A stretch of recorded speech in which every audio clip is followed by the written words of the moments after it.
এই ঘটনাটি শুনে আমার সমস্ত শরীরের লোম দাঁড়িয়ে গেছে। তো আপনারাও পুরো ঘটনাটি শুনে যান। কোরআন প্রেমী এক মেয়ের কাহিনী। একটা মেয়ে ছিল, সে পবিত্র কোরআন পড়তে খুব ভালোবাসতো। সময় পেলেই কোরআন তেলাওয়াত করত। তার ব্যাগে সবসময় ছোট একটা কোরআন থাকতো। গাড়িতে বসেও সে কোরআন পড়ত। তার তেলাওয়াত এত মধুর ছিল যে কোনো পাষাণ ব্যক্তির মন গলে যেত। রাতে যখন ঘুম ভাঙতো তখনই সে কোরআন পড়তে শুরু করত। একদিন মেয়েটি মারা যায়। মা তার আদরের মেয়েকে হারিয়ে প্রায় পাগলের মতো হয়ে যায়। একদিন রাতে মা তার মেয়ের স্বপ্ন দেখে ঘুম ভেঙে যায়। হঠাৎ তার মা তার মেয়ের রুম থেকে কান্নার আওয়াজ শুনতে পায়। তিনি ভয়ে সেই দিন ওই ঘরে যাননি। পরের দিন সকালে তার বাবাকে জানান, কিন্তু সে বিশ্বাস করে না। পরের দিন রাতে তার মা আবার সেই কান্নার আওয়াজ শুনতে পায়।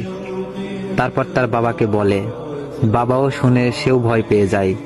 তারপর সকালে এই ঘটনা মসজিদের ইমাম সাহেবকে বলে। তারপর ইমাম সাহেব এই ঘটনা যাচাই করার জন্য ওই মেয়ের বাসায় এক রাত থাকে। রাত 1টা বাজতে না বাজতেই সবাই সেই কান্নার আওয়াজ শুনতে পায়। মনে হচ্ছিল অনেকে মিলে কান্না করতেছে। তখন ইমাম সাহেবও কেঁদে ফেলেন আর বলেন, এটা ফেরেশতাদের কান্নার আওয়াজ। মেয়েটি প্রতি রাতেই এই সময় কোরআন তেলাওয়াত করত, যা শুনতে ফেরেশতারা এখানে আসতো।